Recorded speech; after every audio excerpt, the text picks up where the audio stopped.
Hello दोस्तों, good morning. स्वागत है एक बार फिर से आप सभी का एमजेटी एजुकेशन में। दोस्तों आज है 14 अगस्त और आज की वीडियो में हम लोग बात करेंगे 14 अगस्त 2024 के most important daily current affair के करंट क्वेश्चंस के बारे में। तो पूरी वीडियो ध्यान से देखिएगा, पूरी वीडियो आपको डिटेल में आपको समझाई जाएगी। साथ ही साथ इस वीडियो से बनने वाले जो स्टैटिक क्वेश्चंस होंगे, मतलब करंट अफेयर से रिलेटेड स्टैटिक क्वेश्चन, वो भी आपको बताया जाएगा। तो पूरी वीडियो आपको केयरफुली देखना है। वीडियो पसंद आए तो लाइक, शेयर और चैनल को सब्सक्राइब भी करना है। शुरुआत करेंगे अपने वही पुराने सेक्शन रिवीजन से। तो पिछले दिन का रिवीजन करेंगे 1 मिनट में, फिर आज की तरफ बढ़ेंगे। कल हम लोगों ने पढ़ा था 12 अगस्त को 2 दिवस मनाए गए, अंतर्राष्ट्रीय युवा दिवस और विश्व हाथी दिवस। पेरिस ओलंपिक 2024 में मेडल तालिका में टॉप पर रहा अमेरिका। टोटल इसने जीते 126 मेडल, 40 गोल्ड के साथ। फोर्ब्स वर्ल्ड बिलियनियर लिस्ट में दुनिया के सबसे अमीर व्यक्ति बताए गए एलन मस्क। और भारतीय वायुसेना ने मलेशिया में उदार शक्ति अभ्यास किया है। इसके अलावा दीनदयाल अंत्योदय योजना और राष्ट्रीय ग्रामीण आजीविका मिशन, ये मिलकर के मिलियन डिजाइनर्स बिलियन ड्रीम्स पहल शुरू किए हैं। इसके अलावा दोस्तों हरियाणा में पहली बार वैश्विक महिला कबड्डी लीग आयोजित की जाएगी। और कल हम लोगों ने पढ़ा था कि बोइंग का नया अध्यक्ष और सीईओ नियुक्त किया गया रॉबर्ट केली आर्टबर्ग को। इसके अलावा भारतीय राष्ट्रपति ने दोस्तों न्यूजीलैंड के साथ द्विपक्षीय सीमा शुल्क समझौते पर हस्ताक्षर किए हैं। और अभी नया कैबिनेट सचिव नियुक्त किया गया है टीवी सोमनाथन को। ये पहले वित्त सचिव थे, अब कैबिनेट सचिव होंगे, राजीव गौबा का स्थान लेंगे। 78वां स्वतंत्रता दिवस, इसकी थीम होगी दोस्तों विकसित भारत, डेवलप्ड इंडिया। दोस्तों कल 78वां स्वतंत्रता दिवस है और कल की वीडियो में मैंने आपको इसके बारे में अंतर भी बताया था कि स्वतंत्रता दिवस और गणतंत्र दिवस पर अंतर क्या होता है ना। आज मैं ऑफर के बारे में आपको बताऊंगा। फ्रीडम सेल एमजेटी ऐप का शुरू हो चुका है और जीएस सफलता बैच जो 1999 का था, अब सिर्फ और सिर्फ 599 में आपको मिल रहा है। इसके अलावा मोस्ट पॉपुलर बैच आपका जिसमें बहुत सारा प्यार मिला, अर्जुन बैच, बिल्कुल फ्रेश बैच है एनटीपीसी वालों के लिए। ये एक बार फिर से ह्यूज डिस्काउंट पर है, मात्र 399 में है। आप इसका फायदा उठा सकते हो, जा करके बैच ज्वाइन कर सकते हो। एसएससी कॉम्बो बैच जो है 1999 में था, ये 599 में है। एसएससी के सभी एग्जाम के लिए ये इंपॉर्टेंट है। आरपीएफ, कांस्टेबल, एसआई, एएलपी का शताब्दी बैच, इसको आप मात्र 499 में पा जाओगे। कंप्लीट बैच है, बहुत इंपॉर्टेंट है। ये भी अगर आप ज्वाइन करना चाहते कर सकते हो। इसके अलावा सब्जेक्ट स्पेशल अगर आप चाहते हो, मान लीजिए जैसे कि आपको केवल इतिहास तैयार करना है, या मान लीजिए केवल ज्योग्राफी तैयार करना है, या पॉलिटी तैयार करना है, या इकोनॉमी तैयार करना है, तो वो सब सिर्फ और सिर्फ 99 रुपए में आपको ईच सब्जेक्ट मिल जाएगा, है ना। 99 रुपए में स्पेशल सब्जेक्ट मिल जाएंगे। और हमारी सभी ई बुक्स पर 60% का प्राइस ड्रॉप हुआ है। यानी आप चाहे साइंस की ई बुक लो, चाहे करंट अफेयर मंथली, चाहे आपका यूपीजीके का मंथली हुआ, यूपीजीके का ई बुक हुआ, चाहे 6 मंथ का हुआ, सब पर 60% डिस्काउंट आपको देखने को मिल जाएगा। तो ये फ्रीडम सेल शुरू हो चुका है एमजेटी ऐप पर। वहीं पर आपको अलग अलग कूपन कोड भी मिल जाएंगे। इसके अलावा वहीं पर आपको व्हाट्सएप का ऑप्शन मिल जाएगा। अगर कोई सहायता चाहिए, इन्फॉर्मेशन और चाहिए, तो आप वहां से संपर्क कर सकते हो। चलिए, जगह जगह आपको यही नीचे व्हाट्सएप का आइकन मिलेगा एमजेटी ऐप पर, है ना। MJT app Google play store से डाउनलोड कर लो। शुरू करते हैं वीडियो। विश्व अंगदान दिवस कब मनाया गया? World organ donation day. तो ये दोस्तों मनाया जाता है 13 अगस्त को। अभी मैंने कुछ दिन पहले ही आपको 3 अगस्त को बताया था राष्ट्रीय अंगदान दिवस, है ना। और अब 13 अगस्त को अंतरराष्ट्रीय, ठीक है। 13 अगस्त को अंतरराष्ट्रीय, दोनों में अंतर है, ध्यान रखना। 3, 10, 13। वैश्विक अंगदान दिवस या राष्ट्रीय अंगदान दिवस ये क्यों मनाया जाता है? ये अंगदान को, यानी कि जो ऑर्गन्स होता है उसको डोनेट करने के प्रति अवेयरनेस फैलाने के लिए दिया जाता है। अब ऐसा नहीं है कि ऑर्गन कोई जीवित व्यक्ति दे दे, है ना। हाँ, बहुत मजबूरी होती है तो जीवित व्यक्ति ही भी डोनेट करते हैं। जैसे किडनी वगैरह का आप देखते हो, ठीक है, लगता है कि हाँ भाई एक किडनी से काम चल जाएगा तो एक किडनी डोनेट कर देते हैं, ठीक है। कुछ लोग आईफोन खरीदने के लिए डोनेट करते हैं, बेचते हैं।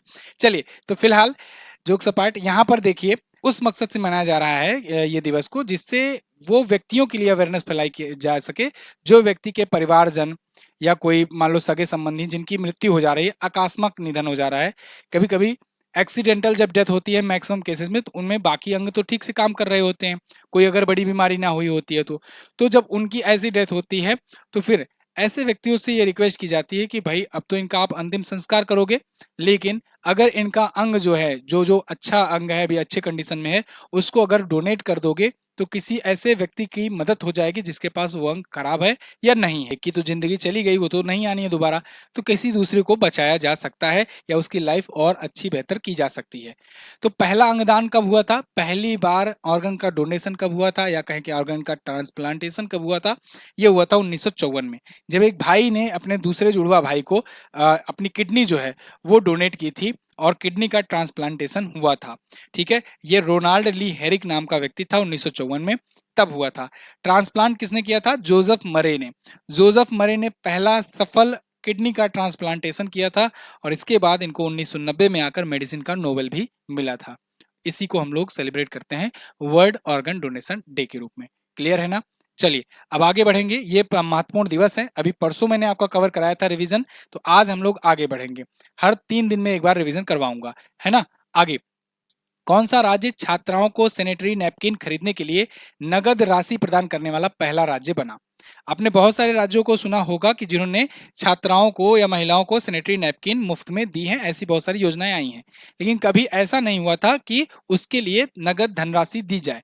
यहाँ पर मध्य प्रदेश पहला ऐसा राज्य बन गया है जो छात्राओं को सैनिटरी नैपकिन खरीदने के लिए नगद धनराशि देगा, 300 रुपए तक का। तो मध्य प्रदेश ये बन गया है पहला ऐसा राज्य। मध्य प्रदेश के सीएम मोहन यादव जी ने इन्होंने घोषणा की हुई है। ठीक है, तो 300 रुपए मिलेंगे। इसके अलावा इन्होंने कहाँ तक बोला है, 7वीं से लेकर 12वीं तक कक्षा तक की स्कूली लड़कियों के लिए। ठीक है, मध्य प्रदेश सरकार जो है ऐसे ही सेम एक और योजना ला चुकी थी पहले, 18 साल से लेकर 60 साल तक की लड़कियों के लिए 2016 में उदिता योजना शुरू की थी। ठीक है, तो उदितीय योजना एक ब्रॉड योजना था, उसके तहत बहुत सारी हेल्प की जाती थी, सैनिटरी नैपकिन भी दिया जाता था। इसके अलावा इससे जुड़े मिथक और ये सब निपटने के लिए और भी प्रकार के ट्रीटमेंट के लिए ये शुरू किया गया था, उदिता योजना 2016 में मध्य प्रदेश सरकार का। तो ये योजना इसी से लिंक कर लेना इंपॉर्टेंट है। चलिए मध्य प्रदेश आया है अब, तो मध्य प्रदेश देखोगे बिल्कुल मध्य में है, भारत के मध्य में है मध्य प्रदेश। भोपाल इसकी राजधानी है। Doctor Mohan Yadav BJP party से सीएम है। मंगू भाई छगन भाई पटेल यहाँ के गवर्नर हैं। भोजताल झील है, साख्य सागर झील है, माधव नेशनल पार्क, वन विहार नेशनल पार्क, पन्ना, पेंच, कान्हा किसली, इसके अलावा संजय, इसके अलावा एक और कुनो नेशनल पार्क जहां पर चीते लाए गए हैं, वो भी आपको ध्यान रखना। सबसे ज्यादा टाइगर्स पाए जाते हैं, इसीलिए इसे टाइगर स्टेट ऑफ इंडिया कहते हैं मध्य प्रदेश को। असीरगढ़ दर्रा है यहाँ पर, मटकी नृत्य, कर्मा, तितली, तानसेन महोत्सव, ग्वालियर महोत्सव, ग्वालियर में ड्रोन महोत्सव, ये सब भी आप मध्य प्रदेश से ही याद रखेंगे। चलिए मध्य प्रदेश में 55 जिले हैं, 230 विधानसभा में सीटें हैं, लोकसभा में 29 और राज्यसभा में यहाँ से 11 सीट जाती है। आगे बढ़ते हैं। हाल ही में जारी राष्ट्रीय संस्थान रैंकिंग फ्रेमवर्क 2024 में कौन सा शिक्षण संस्थान शीर्ष पर है? तो दोस्तों नेशनल इंस्टीट्यूट रैंकिंग फ्रेमवर्क यानी कि एनआईआरएफ के द्वारा लेटेस्ट रैंकिंग जारी की गई है। ये इंस्टीट्यूट की रैंकिंग जारी करता है। पहले आप सुनते थे क्यूएस वर्ल्ड यूनिवर्सिटी रैंकिंग, अभी भी आती है। तो क्यूएस वर्ल्ड यूनिवर्सिटी रैंकिंग होती है जो ना, उसमें भारत की यूनिवर्सिटीज को बहुत भद्दे तरीके से दिखाया जाता है, एकदम कभी 400 के पार, कभी 500 के पार, ऐसे दिखाया जाएगा भारतीय यूनिवर्सिटीज को, इंडियन इंस्टीट्यूट्स को। तो फिर एनआईआरएफ ने कहा, मतलब भारत सरकार ने कहा, हम एक ऐसा फ्रेमवर्क निकालेंगे जो हमारे इंडिया के इंस्टीट्यूट को दर्शाएगा, उनकी रैंकिंग करेगा। ऐसा क्यों करने की जरूरत पड़ी? क्योंकि लोगों में भरोसा उठता चला जा रहा था। भाई जिनके पास पैसा नहीं है वो तो ठीक है, गरीब है, वो तो मजबूरी है यहाँ पढ़ेंगे। जिनके पास पैसा होता है, उन्हें ये लगता है कि यार भारत की यूनिवर्सिटी अच्छी नहीं है, तो वो विदेशों में चले जाते हैं और लाखों लाख खर्च करते हैं वहां की जीडीपी को ग्रो कराने में, है ना। लेकिन नेशनल इंस्टीट्यूट रैंकिंग फ्रेमवर्क के जरिए अब भारत की यूनिवर्सिटीज को भी रैंक करना शुरू किया गया, जिससे लोगों को अवेयरनेस फैल सके कि भाई अपने देश में कौन कौन सी यूनिवर्सिटी बेहतर है, किसमें कौन सी बेहतर है, जिसमें एटलीस्ट वहां पर एडमिशन के लिए भी तलाशें लोग। ठीक है ना, तो इसको लेकर के जारी किया जाता है हर साल अब। और इसमें आईआईटी मद्रास जो है जब से जारी किया जा रहा है 6 बार से, यही टॉप पर चल रहा है। तो यहाँ पर देखिए IIT Madras secures top spot in NIF ranking 2024। यही 2023 में दिखेगा, 2022 सब में यही दिखेगा, क्योंकि IIT Madras is IIT Madras. तो शिक्षा मंत्रालय के द्वारा जारी किया जाता है और इसको तैयार करता है एनआईआरएफ। ठीक है ना, मतलब मिलकर के ये लोग जारी करते हैं। भारतीय विज्ञान संस्थान Indian institute of sciences Bengaluru, ये सबसे बेस्ट यूनिवर्सिटी चुनी गई है और ये देश में ओवरऑल फ्रेमवर्क में सबसे टॉप का यूनिवर्सिटीज ये चुना गया है इंस्टीट्यूट। ठीक है, ओपन यूनिवर्सिटी की श्रेणी में इग्नू को चुना गया है और प्रबंधन यानी मैनेजमेंट की श्रेणी में आईआईएम अहमदाबाद टॉप पर चुना गया, फिर बेंगलुरु, आईआईएम बेंगलुरु, आईआईएम कोलकाता तीसरे पर। ठीक है, तो ये अलग अलग कैटेगरीज में, जैसे कि इंजीनियरिंग में कौन होगा टॉप पर, और उसके बाद यूनिवर्सिटीज में टॉप पर कौन होगा, ओवरऑल इंस्टीट्यूट में कौन टॉप होगा, ऐसे ऐसे करके ये लोग रैंकिंग जारी करते हैं। तो इंजीनियरिंग में भी टॉप करता है और ओवरऑल में भी ये टॉप करता है आईआईटी मद्रास। अगला, 12 से 25 अगस्त तक भारत और किस देश के बीच मित्र शक्ति का अभ्यास का आयोजन किया गया? तो देखिए, मैंने आपको हरिमो शक्ति बताया है, इसके अलावा उदार शक्ति बताया है, और आपको शक्ति बताया है, केवल शक्ति। ठीक है, ये 3 और एक गरुड़ शक्ति होता है, 4 हो गया, और एक मित्र शक्ति। तो ये शक्ति से 5 आपको एक्सरसाइज याद रखना है। मित्र शक्ति जो होता है ये होता है भारत और श्रीलंका के बीच में, और हरिमो शक्ति और उदार शक्ति जो होता है वो होता है भारत और मलेशिया के बीच में। गरुड़ शक्ति जो होता है ये होता है दोस्तों इंडोनेशिया और भारत के बीच में, और शक्ति, केवल शक्ति अगर पूछा जाए तब आप बताएंगे होता है भारत और फ्रांस के बीच में। ठीक है, याद रहेगा। चलिए, मित्र शक्ति अभी शुरू हुआ है, 12 से 25 अगस्त तक ये चल रहा है। कहां पर हो रहा है? तो श्रीलंका में हो रहा है। कहां पर? श्रीलंका में आयोजित किया जा रहा है, मुदगर ओया स्थित आर्मी ट्रेनिंग स्कूल में। ये वार्षिक प्रशिक्षण कार्यक्रम है। पिछली बार भारत में हुआ था, पुणे में, नवंबर में। इस बार श्रीलंका में हो रहा है। अगला, अब कुछ और जो हुए हैं अभ्यास उनका रिवीजन करेंगे। जैसे उदार शक्ति भारत मलेशिया बताया मैंने, पर्वत प्रहार भारतीय सेना ने लद्दाख में किया, और एमपीएक्स भारत रूस के बीच में हुआ। तरंग शक्ति, ये याद रखना, शक्ति देखो इसमें भी शक्ति है, शक्ति इसको भी जोड़ लो। भारत ये मल्टीनेशनल एक्सरसाइज करा रहा है और तमिलनाडु में हो रहा है, बहुत बड़ा एक्सरसाइज है, अब तक का भारत का सबसे बड़ा। खान क्वेस्ट बहुराष्ट्रीय है मंगोलिया में, पिच ब्लैक जो है बहुराष्ट्रीय है ऑस्ट्रेलिया में, और बिरलेस्टिक बहुराष्ट्रीय है कजाकिस्तान में हुआ। नोमैडिक एलिफेंट भारत मंगोलिया के बीच उमरेई में हुआ। अगला, हाल ही में बांग्लादेश का नया मुख्य न्यायाधीश किसे बनाया गया? भाई, वो लोग प्रधानमंत्री को तो भगाए ही भगाए, इस्तीफा देने पर मजबूर किए, वहां के चीफ जस्टिस को भी इस्तीफा देने पर मजबूर कर दिए और उसको भी भगा दिए। चीफ जस्टिस ने इस्तीफा दिया, अब नए चीफ जस्टिस नियुक्त किए गए हैं, और नए चीफ जस्टिस कौन है? सैयद रिफात अहमद। सैयद रिफात अहमद, इन्होंने बांग्लादेश के नए चीफ जस्टिस के रूप में शपथ ग्रहण की है। आप देख रहे हो वहां पर मिलिट्री कू हुआ, मिलिट्री कू का मतलब सैन्य तख्ता पलट हुआ। शेख हसीना प्राइम मिनिस्टर का पद छोड़ी, इस्तीफा दी, उसके बाद देश छोड़ करके भाग गई। फिर आरोप लग रहे थे कि वहां के जो पूर्व चीफ जस्टिस थे, अबू दिले हसन, ठीक है, ओबैदुल हसन, उबैदुल हसन जो है इन्होंने भी इस्तीफा दे दिया, इनको देने पर मजबूर कर दिया गया। वहां के प्रदर्शनकारियों ने इनको भी अल्टीमेटम दे दिया था कि अपना पद छोड़ो, जाओ, वरना जान से हाथ धो बैठोगे। इन्होंने भी छोड़ दिया। अब नए मुख्य न्यायाधीश बन गए हैं सैयद रिफात अहमद। इनको वहां के राष्ट्रपति मोहम्मद शहाबुद्दीन ने शपथ दिलाई हुई है, और वहां के जो अभी अंतरिम सरकार के जो प्रमुख नियुक्त किए गए हैं, प्रोफेसर मोहम्मद यूनुस, ये भी वहां पर मौजूद थे। ये अब समझ लो अंतरिम सरकार के प्रधानमंत्री समझ लो इनको। ठीक है, अगला, हाल ही में मुनाल उपग्रह के प्रक्षेपण के लिए भारत और किस देश के बीच समझौता ज्ञापन पर हस्ताक्षर हुआ? मुनाल उपग्रह, मुनाल सैटेलाइट, ये इंपॉर्टेंट है, याद रख लेना दोस्तों। भारत और नेपाल मिल करके मुनाल सैटेलाइट लॉन्च करेंगे। मिल करके मतलब क्या? एक्चुअली में ये नेपाल का सैटेलाइट है, भारत से लॉन्च करवा रहा है। ठीक है ना, मोटा मोटा आप ऐसा समझो, क्योंकि नेपाल अभी उस लायक नहीं बना है। तो यहाँ पर देखिए, मिनिस्ट्री ऑफ एक्सटर्नल अफेयर्स के द्वारा NISL को, यानी कि न्यू स्पेस इंडिया लिमिटेड को ये मंजूरी दी गई कि भाई आप जो है साइन कर लो नेपाल के साथ। क्या साइन कर लो? मुनाल सैटेलाइट को लॉन्च करने के लिए। तो जो न्यू इंडिया स्पेस लिमिटेड है ये लॉन्च करेगी मुनाल सैटेलाइट। ओके, तो भारत के विदेश मंत्रालय ने अप्रूवल भी दे दिया। NAST के तहत ये बनाया गया। NAST क्या है? जैसे भारत में स्पेस एजेंसी है इसरो, ऐसे वहां पर भी जो अभी छुट्टा पुट्टा जो काम कर रही है स्पेस के लिए वो NAST है नेपाल में। वहां पर अपनी खुद की कोई बड़ी बढ़िया स्पेस एजेंसी नहीं है, या बढ़िया हालत में नहीं है, अभी अभी शुरुआती दौर है नेपाल वालों का। तो NAST जो है, जिसे Nepal academy of sciences and technology कहते हैं, इसके द्वारा ये विकसित किया गया है, और इसको लॉन्च कराया जा रहा है किसके साथ? न्यू इंडिया स्पेस लिमिटेड के साथ। ठीक है ना, चलिए आगे।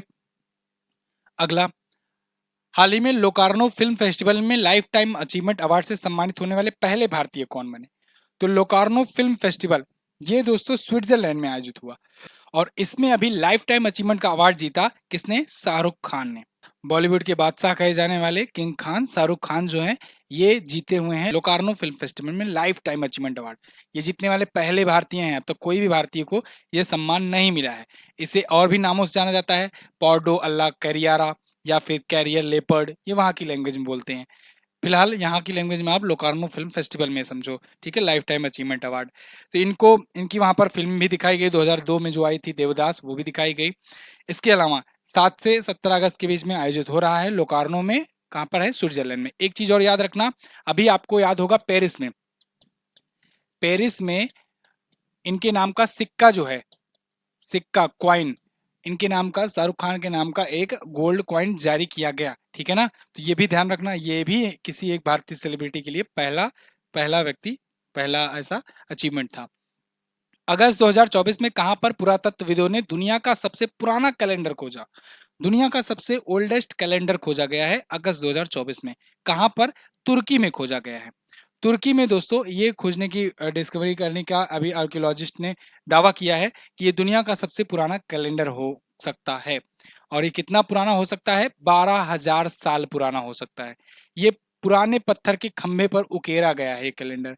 इसमें बहुत सारी चीजें दर्शाई गई हैं। इसमें दर्शाया गया है कि एक पृथ्वी पर धूमकेतु गिरा था और वो धूमकेतु गिरने की वजह से पृथ्वी पूरा पूरा बर्फ से ढक गई थी और लगभग 1200 सालों तक बर्फ से ढकी रही, ऐसा इसमें दावा किया गया है, इस कैलेंडर में बताया जा रहा है, ठीक है ना। अभी ये पाया कहाँ गया है? गोबे कली टेपे साइट पर। गोबे कली टेपे साइट, जैसे अपने यहाँ सिंधु घाटी सभ्यता है, हड़प्पा सभ्यता है, ये सब सभ्यता है ना, ऐसे वहां पर गोबे कली टेपे साइट है। तो ये जो साइट है ये बताया जाता है कि 9600 से लेकर 8200 ईसा पूर्व के बीच में था। मतलब अपने वाली सभ्यता से भी पहले, सिंधु घाटी सभ्यता से भी पुरानी ये सभ्यता है जो तुर्की के आसपास रहा करती थी। तो वहीं पर ये खोजा गया है अभी, ठीक है। आगे, हाल ही में कैबिनेट द्वारा प्रधानमंत्री जीवन योजना को कब तक के लिए बढ़ाया गया? इंपॉर्टेंट क्वेश्चन है। ऐसे क्वेश्चन अक्सर देखने को मिलते हैं एग्जाम में। योजना से क्वेश्चन तो बनता है। योजना पर मैंने आपको वीडियोस भी कराई हुई हैं पेड कोर्स में, तो आपको आसानी से मिल जाएगी। यूट्यूब पर भी सर्च करना, मिलेगी पुरानी वीडियोस हमारी। प्रधानमंत्री जीवन योजना जो है ये 2028 तक अब कंटिन्यू रहेगी। ये योजना 2019 में शुरू की गई थी और अब रहेगी 2028 तक, इसको बढ़ाने का निर्णय लिया गया है। यहाँ पर देखिए, फॉर द नेक्स्ट 5 ईयर जो है ये बढ़ेगा। इसके तहत क्या होता था? Ethanol blending for ATF to be taken up in near future. Ethanol का मिश्रण किया जाता था। आप सुने थे ना सबसे पहले कि पेट्रोल डीजल में 10% एथेनॉल अब मिलाया जाएगा। 2022 में आया था रूल। उसके बाद फिर धीरे धीरे और संख्या बढ़ाई जाएगी।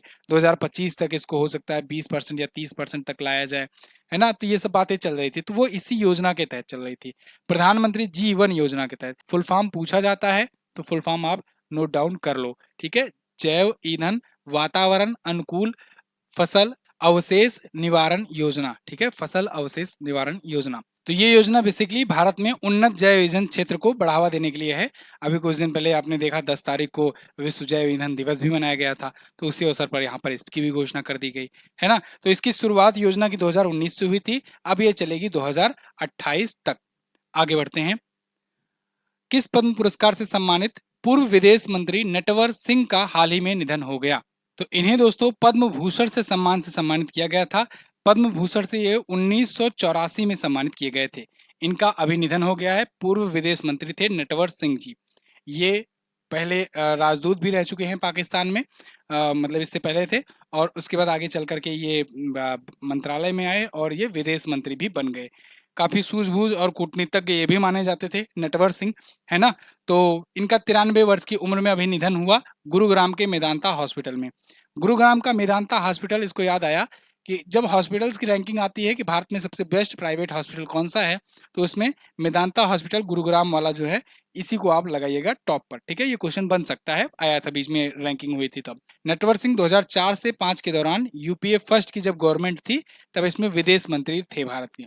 यूपीए फर्स्ट मतलब कि जो अभी 2004 से लेकर 2009 तक यूपीए की पहली वाली गवर्नमेंट थी, फिर यूपीए की 2 गवर्नमेंट 9 से लेकर 14 तक रही। तो यूपीए फर्स्ट में ये विदेश मंत्री थे, उससे पहले ये राजदूत भी रह चुके थे।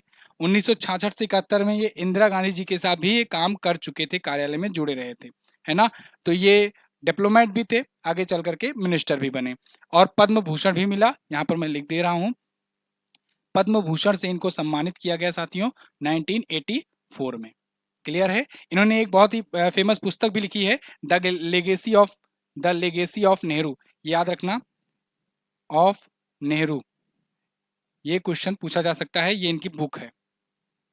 ठीक है, चलो ये पीडीएफ में मिल जाएगा, यहाँ पर तो नहीं लिखा था। लेगेसी ऑफ नेहरू इनकी पुस्तक है। तो ये थे आज के दिन के टॉप 10 करंट अफेयर के क्वेश्चंस। आई होप आपको वीडियो पसंद आई होगी। अगर पसंद आई है तो लाइक शेयर कीजिए। और ये वो लिस्ट है जो मैं आपको टेलीग्राम पर भी भेज दूंगा, और अभी मैंने इसका रिवीजन कराया था, तो आज हम लोग आगे बढ़ेंगे। बेसिकली जो अभी हाल फिलहाल में निधन हुए हैं उनकी ये लिस्ट है ना।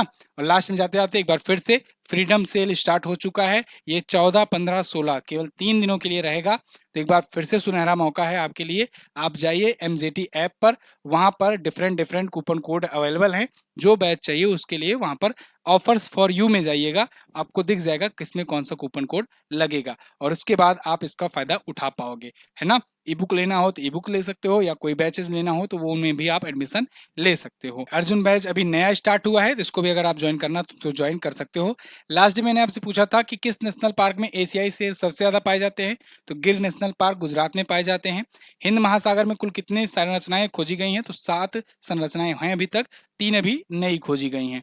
इसके अलावा पेरिस ओलंपिक में 6 पदक जीतकर भारत किस स्थान पर रहा था, ये आपको आज बताना है। दूसरी बात, स्वतंत्रता दिवस के संबंध में निम्न में से कौन सा कथन सत्य नहीं है, ये ध्यान से पढ़िए, उसके बाद इसका जवाब दीजिए।